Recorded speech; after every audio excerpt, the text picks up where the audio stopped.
Muy buenos días, queridos escuchas. Hoy se ha mudado a nuestro pueblo nuevo interventor, el coronel Werner Valerio. El enano colorado, póngalo ahí. Che, ¿estás seguro de hacerlo? Decime qué te parece.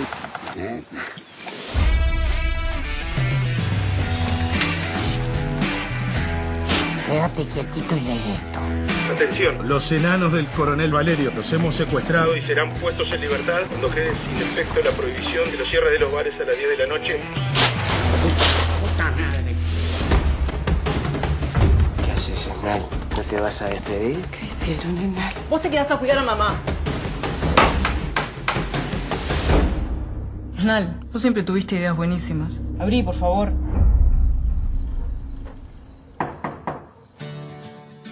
Amigos, bienvenidos a Radio Uruguay, bienvenidos a La Máquina de Pensar. ¿Cómo andan? Espero que anden bien, porque hoy vamos a hacer un programa realmente especial. Ustedes ya lo saben, hace muy poquito se estrenó Otra Historia del Mundo, una película basada en la novela Alivio de luto, de Mario Delgado Paraín.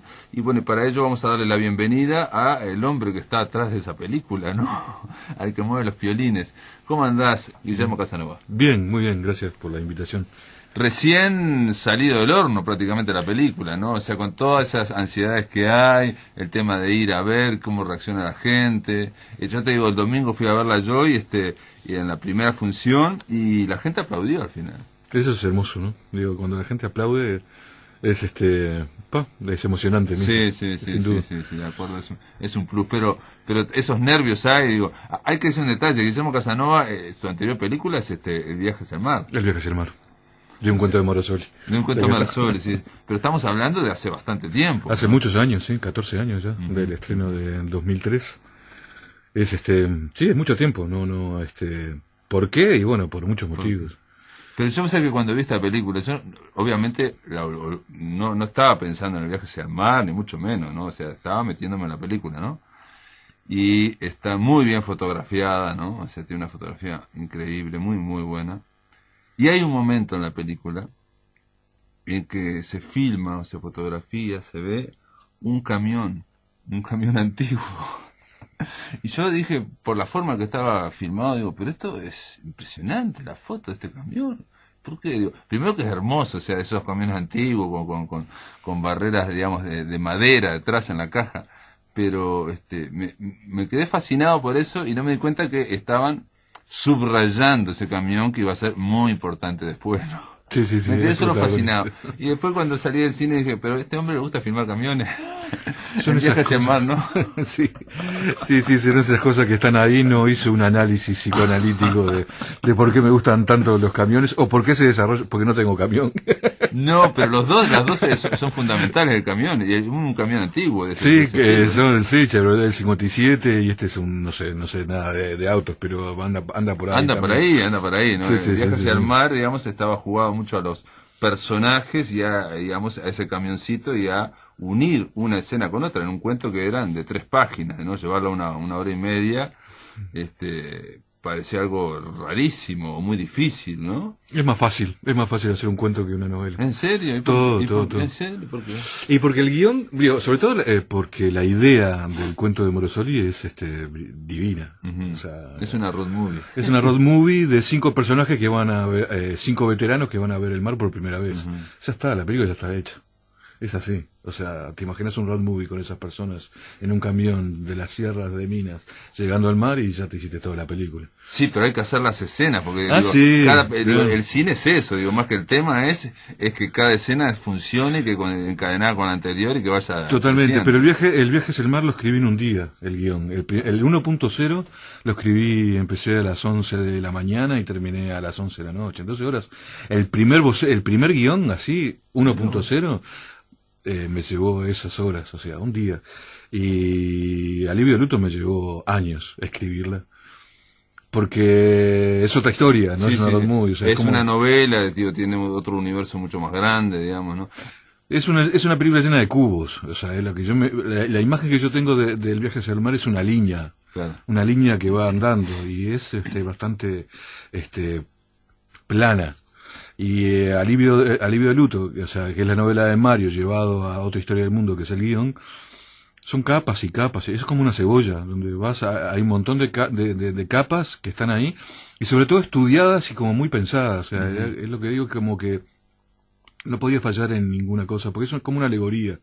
Entonces, toca fibras, supongo que a toda la gente que la vaya a ver le va a tocar, en algún punto le va a tocar, y yo tengo como ese lugar donde defender ese guión, defender esa idea, defender los diálogos, los personajes, que sean queribles, no queribles, o sea, por qué, bueno, todo eso, cada escena está justificada, por lo menos en mi cabeza, ¿no? Claro, claro. Ahora, ¿no puede ser que el cuento de Morosoli, al ser 3 páginas, te permita volar con la imaginación, completarlo en la imagen, y en el caso de la novela, que es algo más cerrado, es un universo cerrado, no es un cosmos ahí?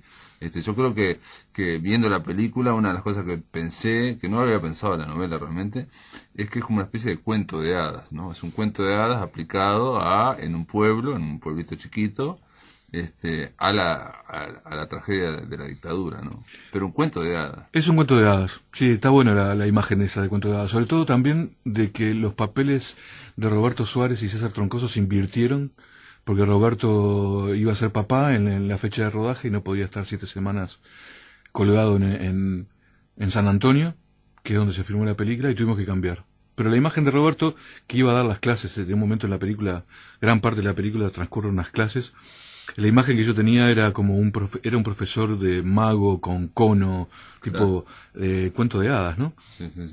Y al cambiarlo por Troncoso, porque es el otro actor que tenían que trabajar juntos, porque me lo imaginé en todo momento, de que eran ellos dos, esa dupla, la imagen cambió. Sí, claro. Entonces, claro. Troncoso era como mucho más tierra, más terrenal. Sí.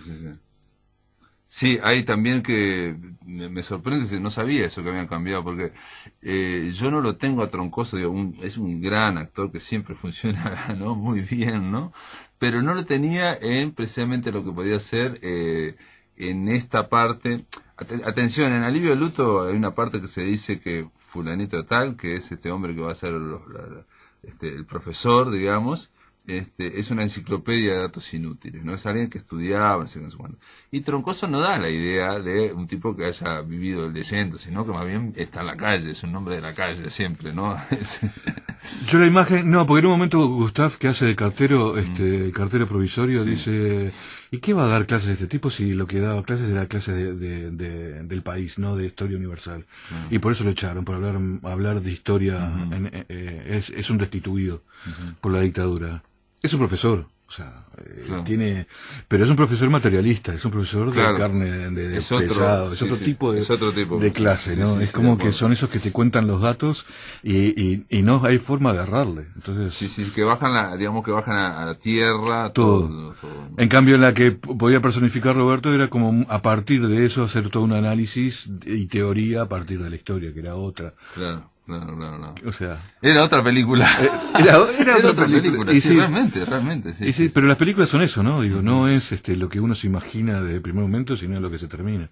Bueno, Fucho Musitelli, no sé si lo conociste, claro. Fucho Musitelli, él decía una frase que a mí siempre, digamos, de alguna forma me acompaña, que es que la materia dicta.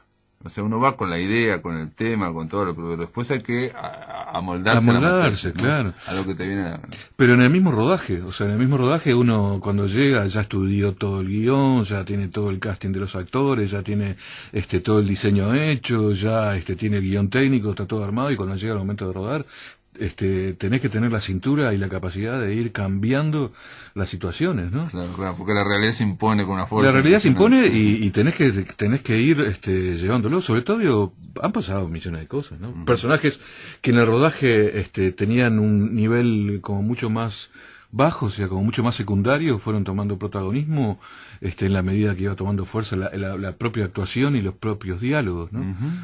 Los diálogos que están en el ensayo cambian en el momento del rodaje, los diálogos van cambiando también. Claro, eso es fundamental también para dar una cuestión más natural. Y por ejemplo, ¿algún personaje que haya evolucionado o no? Evolucionaron... Porque ahora, con la película terminada, uno ¿Te de los... parece que era así? ¿Eh? ¿Te parece que era así la película? Que era así, sin duda. No, pero los que tomaron muchísima fuerza, y eso lo veo después del montaje terminado y todo, fueron las mujeres. Ah, claro. Sí. Y eso es un poco uno dice que nunca fue machista, ¿no? Pero el machismo existe desde que en la medida que te vas cambiando la cabeza. Y en ese sentido creo que es como sentir que decía, la historia de las heroínas, las que cambiaron en la película fueron las mujeres. Y eso te da la cosa de como que estás viviendo una etapa distinta al cuando Mario escribió la novela, cuando nosotros éramos jóvenes y vivimos la dictadura en un momento determinado, a lo que es hoy. Entonces, la adaptación, la película siempre, la historia siempre se va adaptando. Por eso, esa clase de historia que da el protagonista, es una adaptación de la realidad. O sea, la historia en sí creo que no existe. Entonces, es según quién la da y quién la recibe. O sea, cuando tú estás en el liceo lo recibes de una manera, y cuando ya sos adulto y querés entrar más en la historia, te das cuenta de que lo que aprendiste en el liceo era otra cosa, porque tu cabeza era distinta, quizá. Ahora, esa es quizás la gran novedad con respecto a la novela también, ¿no? El papel de las mujeres, ¿no? Los personajes femeninos que no están en la novela. Supongo que porque estamos viviendo un cambio de paradigma en el mundo. Estamos viviendo un cambio, no se sabe hacia dónde. No se sabe hacia dónde. Sí, pero la transición está. Ahora ya nadie la niega. Ya todos sabemos que nos estamos deslizando hacia otra cosa que no sabemos. No sabemos para dónde va, y estamos medio perdidos todos, pero de alguna manera lo que sí hay es ya estamos filosofando, ¿no? Sí, ya como si tuviéramos mosquitos. Sí. Y eso que no estamos tomando nada. No. Pero lo que sí es seguro es que tu cabeza va cambiando y se va adaptando a las nuevas. Cuando yo decía, yo no era machista, pero había un artículo de Cassiari que decía, yo tampoco era machista, pero yo hacía chistes. De chistes machistas. O nuestros padres nos criaron de una manera en la cual la madre era ama de casa y el padre salía a buscar el mango. Y hoy toda esa familia ya no existe más, da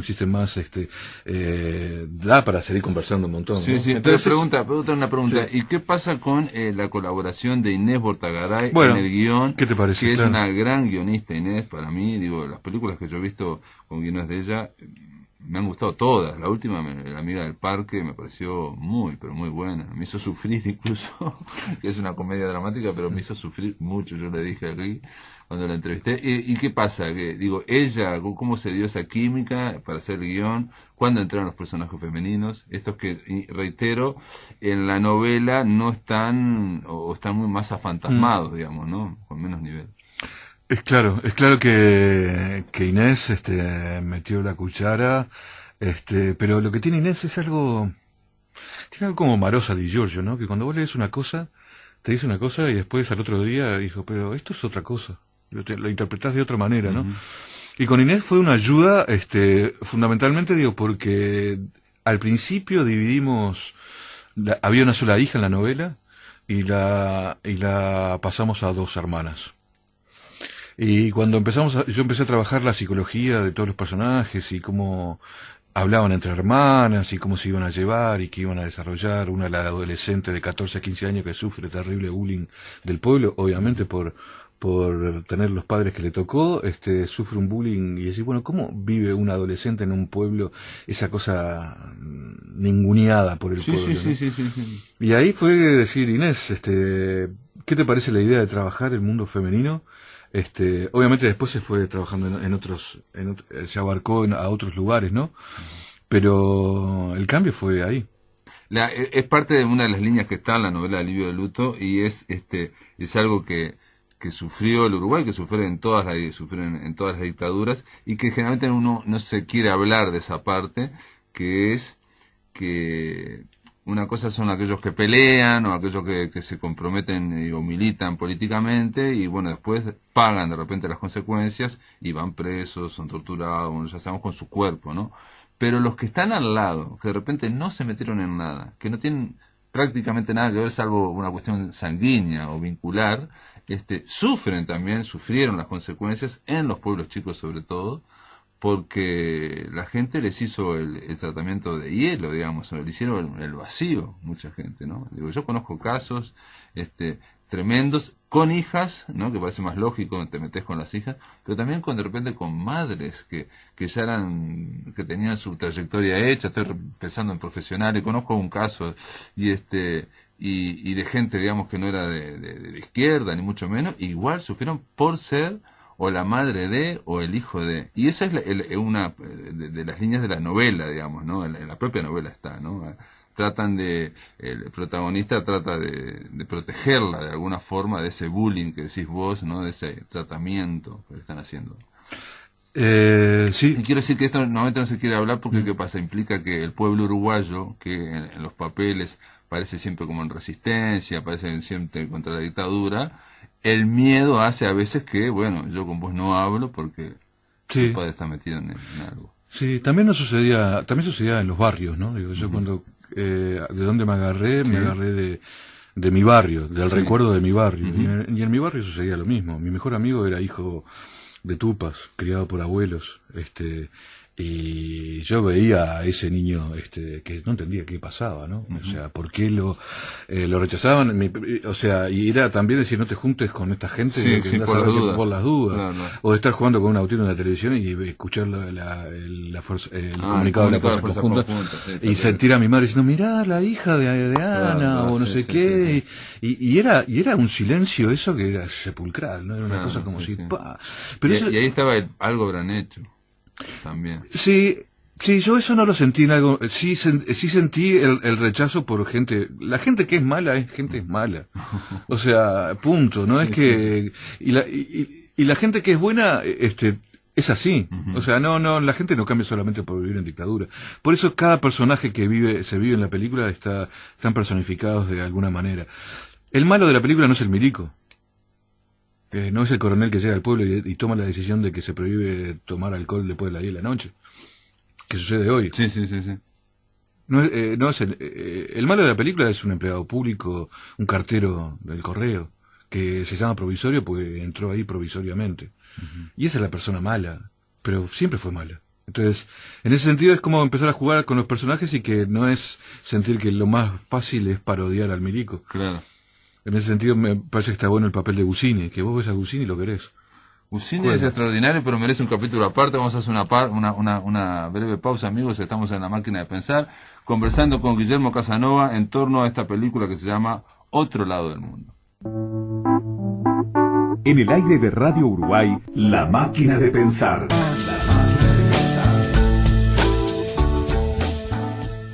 Continuamos aquí en La Máquina de Pensar, conversando con Guillermo Casanova sobre esta película basada en Alivio de Luto, la novela de Mario Delgado Paraín, y que se llama Otra Historia del Mundo y no Otro Lugar en el Mundo. Ya me fui a otro lado. Estábamos hablando de esa película, estamos hablando con Guillermo Casanova, su director, y es cierto que hay estas películas, como esas películas, pensaba yo mira, voy a hacer una exageración, ¿no? Pero esas películas de John Ford donde los secundarios, que tienen su pequeño papel, le dan una profundidad a la película si funcionan y si tienen ellos mismos una profundidad que es sorprendente. Para mí eso es lo que genera en el mundo, ¿no? En este caso, este cartero que hace Gustav muy bien y que hace de alguien que es, digamos, un alcahuete, entre comillas, de los milicos, digamos, de la dictadura. Pero aparte porque él ya le gustaba chusmear en las cartas, abría las cartas, ¿no?, con vapor de la caldera y leía lo que escribía la gente en el pueblo, ¿no? O sea, es decir, ya tenía esa beta que cuando llega la dictadura, cuando llega un régimen terrorista, ¿no?, militar, como que parece que se expande, ¿no? Lo mismo pasaba en los liceos, digamos, y lo mismo pasa después de las Torres Gemelas, digamos, ¿no? Aquellos que eran porteros o que son aduaneros tienen de repente mucho más, ¿no?, poder, y bueno, y ahí sale y la gente por la seguridad hipoteca su libertad y no deja que esta gente. Eso ocurre, son procesos que ocurren, ¿no? Y en este caso del cartero, Gustav está extraordinariamente, y habla muy poquito, ¿no? Habla muy poquito. Gustav es un gran actor, es esa cosa que tiene la poca realización en Uruguay que te van catalogando, ¿no? en un lugar, Gustav es cómico, por lo tanto va a seguir haciendo películas cómicas o teatro cómico o comedia durante toda su vida. Cuando le hicimos el casting, la mirada de Gustav era increíble, o sea, con solo mirar al actor, al otro personaje, o cómo se movía y cómo se iba agusanando, digo yo, era increíble. Sí. O sea, es como la sensación de que en una película los actores son todo, los actores secundarios son fundamentales, son los que sostienen la película en sí mismos, ¿no? Y para eso lo más importante sí es el ensayo con los actores, es obviamente el casting, pero trabajar y ir encontrando y rascando la cáscara, digo, como para encontrar la veta donde está la verdadera madera del actor, ¿no?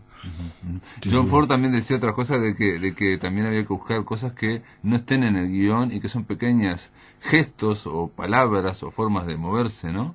Que de repente no tienen que ver con la historia, pero tienen que ver con ese personaje, ¿no? Con ese mundo, ¿no? Sí, está bueno, ¿no? Porque lo vio un amigo. Y hay un personaje que es la mamá de las gurisas, la esposa de Emilio, que es Jenny Boston, ¿no? No, que es María Elena Pérez, que era un papel muy, muy, muy secundario. Y es increíble, ¿no? Porque cuando llamé, ella se emocionó. La que no habla. Esa es, la madre de las niñas. La madre de las niñas, perfecto. Que era como un papel muy, muy, muy secundario y fue tomando un rol importante, y en un momento, un amigo, me dice, ¿vos te das cuenta que representa a la primera exiliada? Y fue como un impacto, ¿no? Porque yo no me había dado cuenta que era así. Y hay una sensación como, sí, fue la primera exiliada que no bancó más y se fue del pueblo porque no bancaba más la situación. Claro. No era solamente expulsada, digo, ella misma se sintió expulsada por sí misma y por todo, ¿no? Y en un momento se toma el ómnibus, hay un plano de ella en el ómnibus y ya al atardecer y corre la cortina.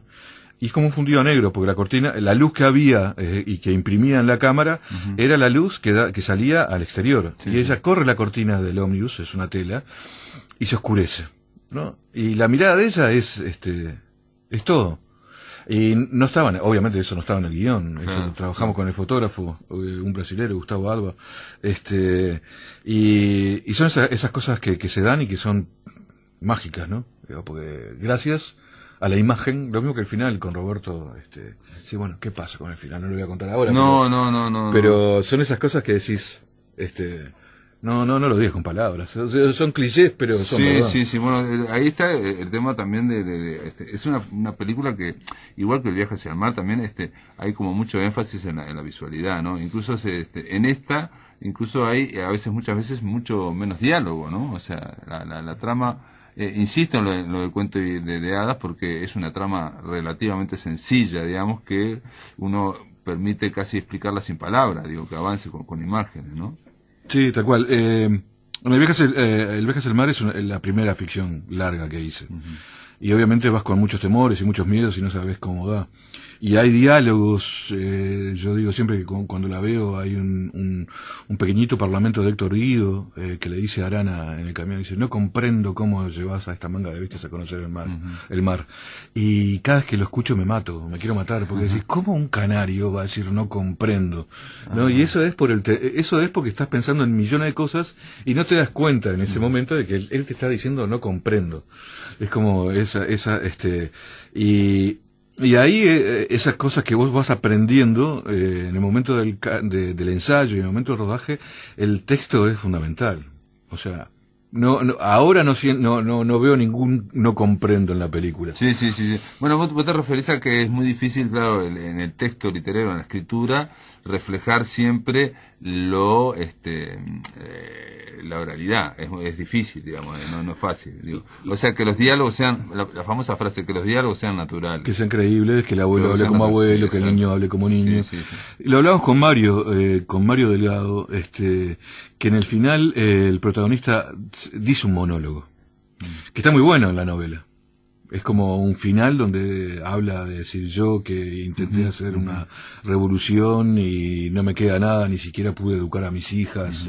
Todo un monólogo muy fuerte que está muy bueno para la novela, pero si yo hubiera puesto ese diálogo en el final, era un panfleto que daba mal. Claro, no, ese es el pretil donde vas caminando en la película. Igual a mí quiero decir dos cosas. Primero, antes que nada, quiero hablar de Néstor Bucini.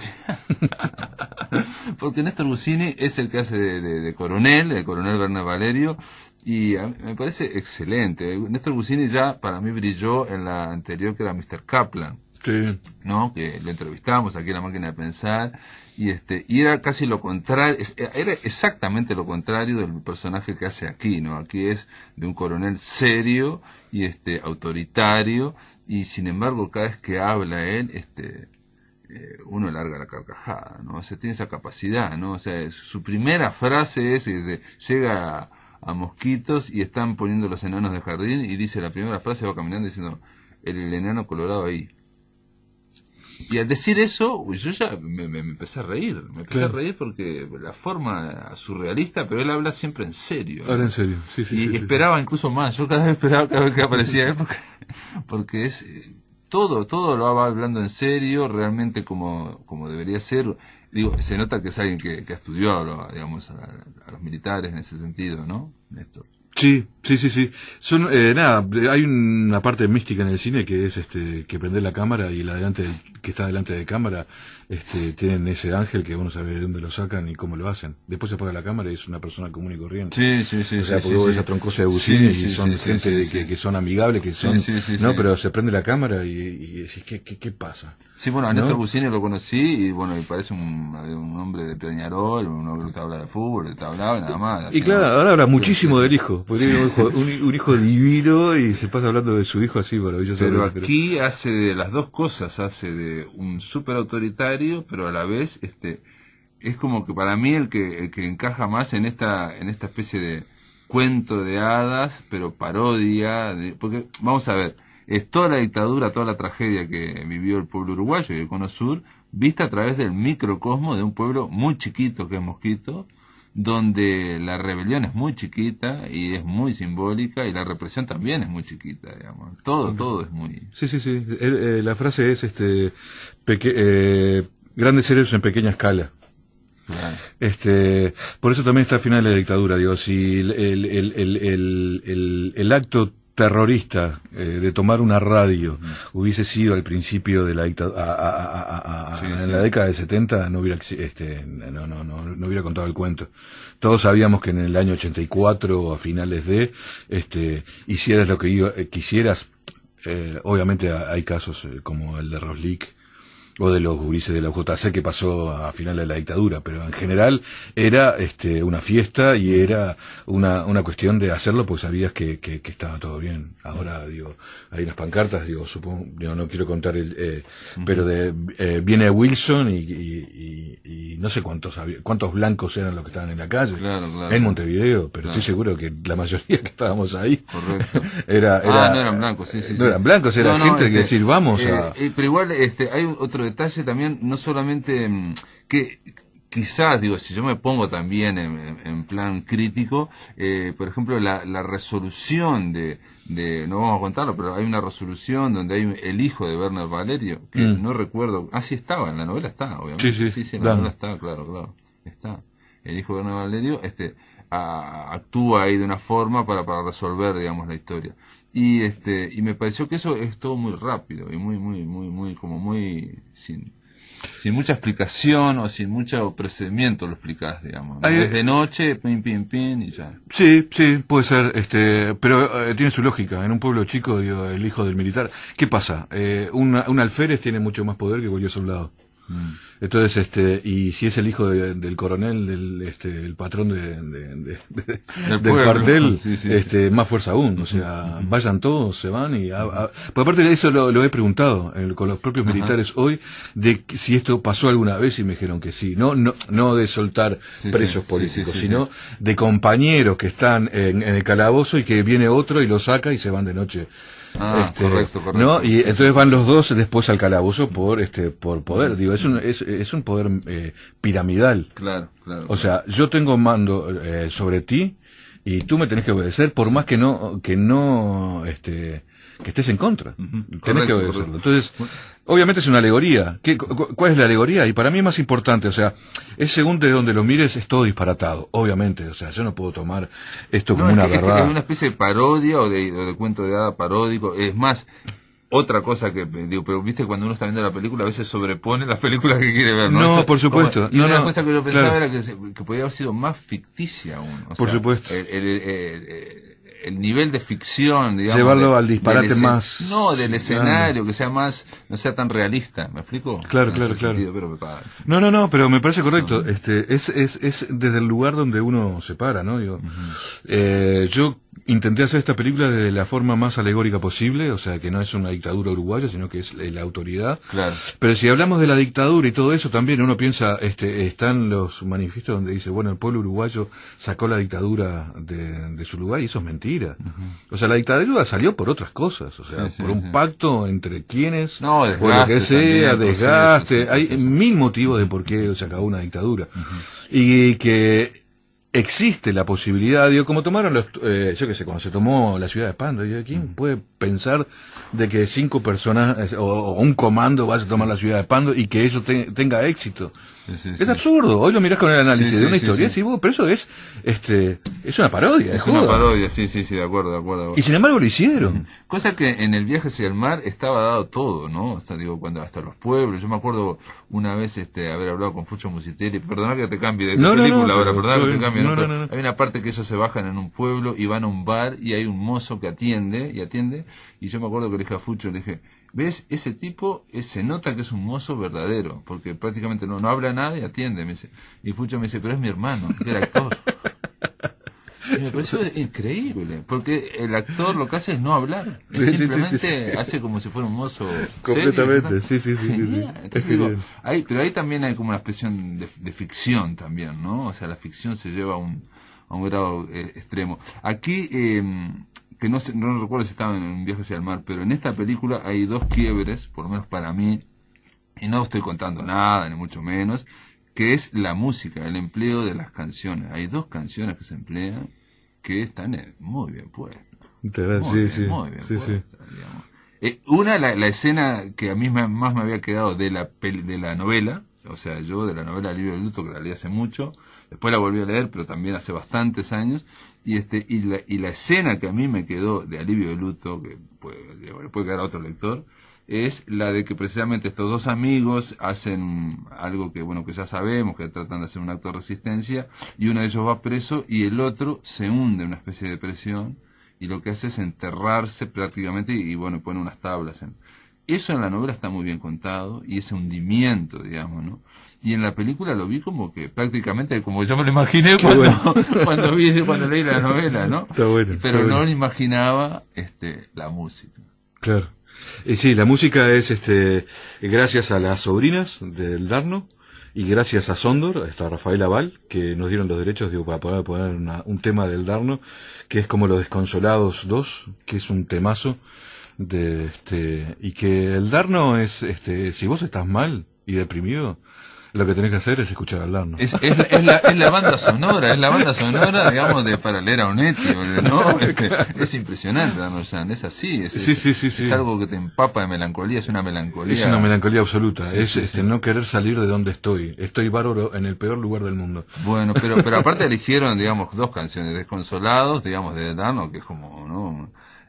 Una de las emblemáticas, y la otra que a mí me emocionó, digamos, de la parte más, no sé, de esa parte que uno no sabe de dónde viene, es la de Jaime Ross, ¿no? Sí, Carta Post, que también Jaime, yo con Jaime, él dice que es amigo mío, yo no puedo decir que soy amigo de él porque es como John Lennon para mí, ¿no? Entonces es como si yo no puedo ser amigo de John Lennon. Pero la canción de Jaime es, cuando salió Candombe del 31, fue un disco de los Beatles para nosotros. No, pero él específicamente, Jaime Ross, dice que una de sus favoritas es la que pusiste vos. Es que es un temazo. Es que ese es el Imagine de ahí, del Uruguay. Es una canción de amor absoluta. O sea, es como que nada. Pero la música la hicieron, hay una banda original de Hugo Fatoruso y Daniel Jafarian, que también fue impresionante, ¿no? Y el tema final Y hay una canción al final, sí. Sí, hay un tema final de Hugo Fatoruso que a mí me emociona. Pero con una letra de... la de Alejandro. Sí, también. Canción que no, perdón, perdón Alejandro. No, es que yo no la menciono porque a mí no me tocó tanto. No te tocó tanto. Como estas dos, ¿no? Claro, de Alejandro Balvis, Ansiedad. Que también es una milonga para mí maravillosa, ¿no? Y que también Alejandro y MGM, la tengo que decir porque son gente que apoya el cine de manera, Montevideo Music Group y Alejandro Balvis nos dieron el tema para poder ponerlo y realmente el final era ese. No, tiene que ver con la letra, con la letra claro. Específicamente. Y de sacarlo del contexto, ¿no? Muy bien, amigos, vamos a hacer una breve pausa. Seguimos después de la pausa, valga la redundancia, con Guillermo Casanova. En el aire de Radio Uruguay, La Máquina de Pensar. Muy bien, amigos, en el tercer bloque de La Máquina de Pensar, continuamos hablando con Guillermo Casanova, director de Otra Historia del Mundo, y estábamos hablando de la música, y yo, claro, cuando mencioné la música, mencioné esas dos canciones, la de Jaime Ross y la de... que aparte están muy bien puestas, y pensé, mirar las cosas que pensaba yo, viendo la película, ¿no? Pero digo, que a nivel internacional, creo que va a pegar más todavía que a nivel nacional esas dos canciones, me parece. Ojalá, sí, porque, digo, si no son conocidas, todo bien, pero la que me gustaría tocar, así, hablar del último tema que para mí es, le dije a Hugo, por favor, componeme una canción, y compuso una canción que es como, que yo hablaba con Daniel Zafarian y digo, ¿por qué emociona esta canción? ¿Y por qué Fabini? ¿No? Entonces, y es lo que escuchábamos en la escuela, claro, tocado por Hugo Fatoruso, tipo de jazz, de candombe, de terrible piano, suave, tranquilo, y ahí me acordé de una anécdota del padre de un amigo de mi hijo que vivía en Obligado y Libertad, y que siempre todas las noches pasaba Fabini por ahí, medio borracho, claro. Y orinaba en un árbol. ¿En serio? Entonces, a la especie, ¿no? ahí va, pero a la vuelta estaba el arbolito por donde pasaba, y le pusimos el árbol de Fabini al tema, ¿no? Así que lo que toca Hugo Fatoruso es Fabini, digamos. No. Pero toca unas fibras que vos decís, ¿qué es lo que es? ¿Por qué te emociona tanto? Y tiene una cosa como de esas melodías de Fabini, o melodías, o no sé, yo no sé mucho. Sí, yo no sé tampoco, pero lo que pensé escuchando, digamos, esa parte de banda sonora también, es que también le daba a la película aire que quiero decir de cierta irrealidad, de cierto cuento de hadas también, ¿no? De cierta, ¿no? De distorsión, digamos, en ese sentido, ¿no? Sí. O sea, no pretende ser un western que trata de hacer la realidad, digamos, ¿no? Hay por debajo de toda la película un poco de ironía, ¿no? Absoluto, digo, es irónica, es comedia, es tomar todo lo que vivimos desde un lugar festivo. Exacto, es la idea de tratar una tragedia desde ese microcosmos, y ya sabemos cómo terminan las comedias, ya sabemos todo cómo terminan las comedias, ¿no? Y termina como una comedia. Y Néstor Bucini sigue trabajando bárbaro. Te enamoraste de Bucini. Yo quedé fascinado con Néstor Bucini, y otra cosa es que también se presenta a Troncoso y a Suárez, pero en realidad Suárez está muy poco también en pantalla. Muy poco. Da la impresión de que está muy poco, ¿no? Está muy poco. Con Roberto trabajamos mucho, y hay bueno, está el tema de los mareados, donde vienen caminando. Sí. Que yo hasta ahora dudo de si tendría que haberla dejado o no.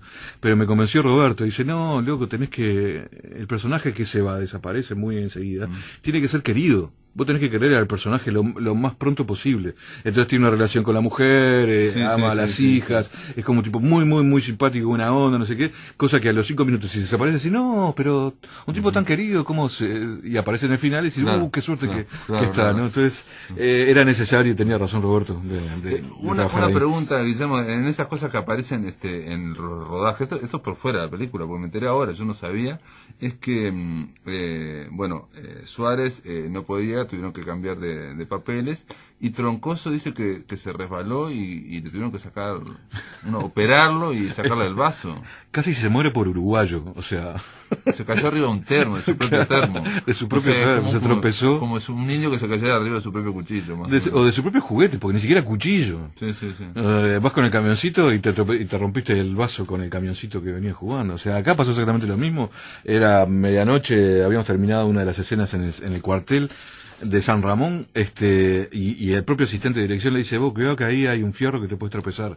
Y va, y el tipo se tropieza, y por uruguayo no dejó caer el termo, y se cayó al piso y se golpeó, y bueno, estuvimos 4 horas ahí, que vamos, que no vamos, que sí, que vamos. Natacha López, que es la productora ejecutiva, yo siempre lo cuento así, es la que le salvó la vida a César, porque dijo, esto puede ser el vaso. Discutía con el médico que llegó ahí, un médico... César Troncoso no quería saber, No, el médico dijo, no, depresión está bien, esto ya se le va, es un golpe nomás, y bueno, y Natacha decía, no, esto es el vaso, y fue algo como muy fuerte, ¿no? Y bueno, y lo llevamos en ambulancia, no, que no tenemos, el presupuesto no da para la ambulancia, que sí que lo llevamos en ambulancia, al final logramos poder llevarlo a la ambulancia, y dice, bueno, pero vamos para Canelones, no, para Casa de Galicia, que es la mutualista de César. Llegamos a las 4 de la mañana, justo había una mujer que le estaba haciendo... que estaba haciendo análisis, si no se demoraba, y nada, y a las 4:30 lo estaban operando, y suerte que llegó ahora, pues si no, se piantaba.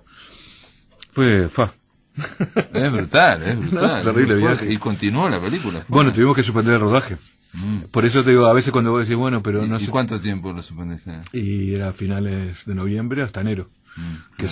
Bueno, primero a ver que si César, a ver cómo se reponía, ¿no? Qué locura. Entonces hay un plano donde, siempre jodemos, ¿no? Digo que hay un plano donde viene César corriendo en plano frontal y contraplano, él de espalda, y es con vaso, sin vaso, con vaso, sin vaso. Qué disparate, brutal, qué disparate. Bueno, y hay otra cosa que dentro de esta, que son decisiones artísticas, que yo me imagino que no son fáciles de tomar, y que vos habrás dudado, o no sé si habrás dudado, pero cuando este hombre tiene que dar las clases, y que tiene que inventar otra historia del mundo, ¿no? Que así se llama la película, y tiene que decirla, hay todo un juego ahí de efectos especiales, de sombras como chinas, por decir de alguna forma, que se van creando, que está apenas pautado, digamos, ¿no? O sea, se podría haber hecho mucho más grande, por ejemplo, haber aumentado más ese efecto, digo, para entrar en esa segunda ficción que hay dentro de la ficción, que es lo que pasa en la novela también. En la novela estamos en la ficción, y uno de los personajes inventa, como pasa con Onetti, otra ficción, y todos se meten en esa otra ficción, ¿no? Algo que Mario Delgado hace muchas veces, y es otra historia del mundo, otra historia dentro de la historia, ¿no? Totalmente. Sí. Bueno, ahí fue, las clases eran el último rodaje, eran 8 días de rodaje. Previo hubo el accidente de César, y tuvimos que esperar a enero y acortar, porque claro, salió, a nivel de costos y qué sé yo, tuvimos que hacer 8 días a 4. Pero eso son anécdotas, ¿no? Y después lo otro era, la historia de cómo hacer esa ficción dentro de la ficción. Obviamente que en una primera instancia era hacer todo por chroma key, fondo verde, postproducción, animación, grandilocuente y qué sé yo. Ponerle digital, digamos. Claro, animaciones digitales. Sí, claro, todo lo que se hace en la gran parte de las películas de Hollywood, El Hombre Araña o Transformers, todo es animación pura y dura. Sí, digital. Pero si hacíamos eso, íbamos a perder. Ya está, la gente está muy acostumbrada a ver los efectos. Es como querer hacer una carrera de autos o un accidente de una explosión de un auto. No lo hagas, o sea, porque no te va a dar el presupuesto. Porque van a comparar con lo que y ya lo viste 1000 veces. O sea, y una explosión al uruguayo te va a quedar muy mal.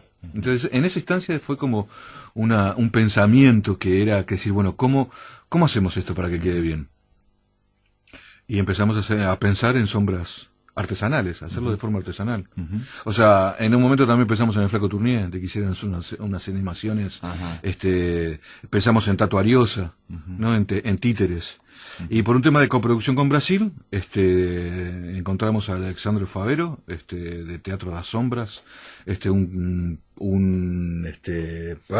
riogandense, que vino a hacer una obra de teatro, un gaullo, y lo fuimos a ver y dijimos, es esto. Y él se vino con todos sus petates de Río Grande en una camioneta con todas las cosas y empezamos a armar esas historias que suceden en la pared, que no es otra cosa que una pared falsa hecha en tela. Y y todas las obras que se producen atrás de esa pared con luces, con contraluz de luces, claro, ¿no? Con un proyector se va haciendo la contraluz y hace como esas como especie de sombras chinescas que se van, digamos, agrandando y aumentando conforme este hombre va inventando otra historia del mundo, ¿no? Ahí está. La pregunta que yo te hacía era, digamos, hasta qué punto ponerlo eso también, ¿no? Digo, porque yo digo, wow, yo hubiera puesto más todavía. Yo también. Yo también. ¿No? Pero lo hemos visto, digamos, es un recurso bastante, digamos, en dibujos animados, sobre todo cuando alguien se pone a contar una historia de terror, que todo se va poniendo como rojo, y bueno, toda esa historia, y bueno, claro. Es una cuestión de ficción dentro de la ficción, que bueno, a uno le puede gustar, a otro no, más o menos, ¿no? Es como las carpas, ¿no? Digo, cuando vas contando historias y con una linterna, claro. lo más claro es hacer un plano de afuera y ves esas sombras que se mueven y esas cosas. Era jugar un poco de ese lugar. Obviamente que la película se va haciendo, primero haces el guión, en el guión vos te imaginás la mejor película, que va a ser la mejor película del mundo y de la historia, vas a ser El Ciudadano, o Apocalipsis Now, digo, porque no hay nada que te impida que no sea así. Y después cuando llega la realidad te das cuenta de que es pelear permanentemente, minuto a minuto, para que no se te caiga la película al carajo. Que se te vaya la película al demonio por X razones, que es permanentemente yo que sé, a Coppola le vino una tormenta y se le voló toda la escenografía. Sí, bueno, o Troncoso tropieza con su termo. Y Troncoso se pierde. Tropieza con su propio termo, obviamente. Troncoso, y bueno, puede ocurrir cualquier cosa. No, y también a veces te pregunto también, ¿no? Una pregunta, porque uno se fantasea, pero de alguna forma tiene algo que ver con la literatura también, que este programa básicamente es literario. La otra vez hablaba con un escritor argentino que me decía que los hallazgos mejores generalmente son casualidades o son parte de nuestra falencia, dice, ¿no? O sea, salieron casi sin querer. Eso, casi sin querer no, pero te diría que dentro del sueño, del guión, de que voy a hacer la mejor película y que después estás peleando todos los días para que sea el 10% de lo que te imaginabas, porque es así. El plano final, yo hice la película por el final de la película, por el final del libro, por el final. Tenía esa toma, la tenía en la cabeza y yo hice el guión del final para el principio. Y Roberto, me dijo una cosa que hasta ahora recuerdo y me dice, ¿qué pasa si me río llorando, no? Y bueno, dale, vamos a hacerlo. Claro. Y ahí Suárez y Troncoso, los dos me joden de que soy un director llorón. Porque yo estaba con la tela negra, mirando el monitor, en la toma 1 dije acción, Roberto estaba mirando para abajo, y de repente mira y hizo lo que dijo y saqué la tela llorando, corte, listo, 1 a 1. Y después hicimos otros ensayos, otras toma 1, 2, 3, y a la cuarta dije, ya quedó. La 1 esta es la mejor y la película está y a mí me sigue emocionando y eso para mí es recontra mágico. Supongo que todos los directores deben tener un momento en el cual vos sentís que valió la pena hacer todo de 14 años de esfuerzo, de invertir todo lo que invertiste, años, o sea, mucha gente hizo su vida, se construyó, yo también obviamente, mi familia, mi hijo, mi mujer, mi casa, pero no es el sueño es hacer películas, como el literato es hacer libros. Esa toma valió la pena. No, aparte también es digamos la máxima aspiración que creo que puede tener cualquier artista, que es que parece fácil decirlo, que es comunicar una emoción. Sí, no la tengo claro, como yo no soy director para hacer para el público, no soy director de teatro que ya vos sabés mover las fibras al espectador que tenés ahí adelante en vivo. Hay una intuición, hay algo, digo, que con El viaje hacia el mar no fue bien, y con esta nos debería ir bien también porque ya está se ha experimentado. Hay también, ¿no? Un momento, por ejemplo, que lo pusieron y que también que también hay ese contraste dentro de este cuento de hada o de esta historia un poco paródica de la gran historia, que es cuando ellos, Néstor Gusini y Gustav están mirando una televisión, y claro, eso a algunos les va a tocar y a otros no, digamos. A mí, yo por lo menos que reconocí que esas son imágenes reales de la liberación de los presos, vista por militar, me pareció muy fuerte, muy fuerte.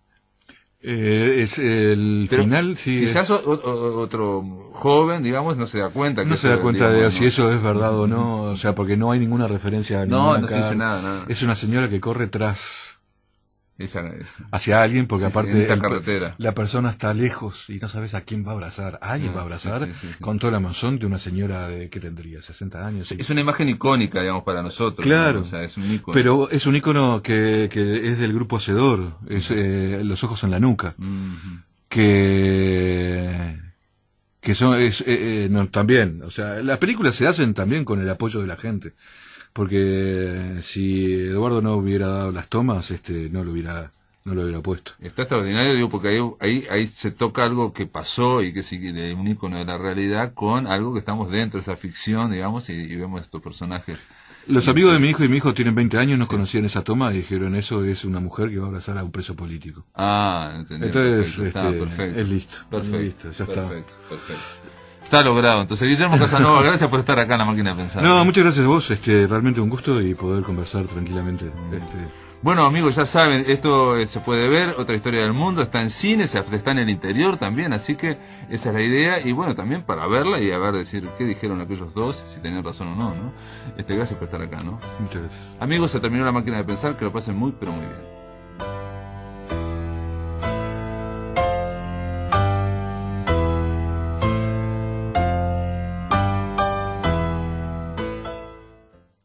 ¿Por qué elegiste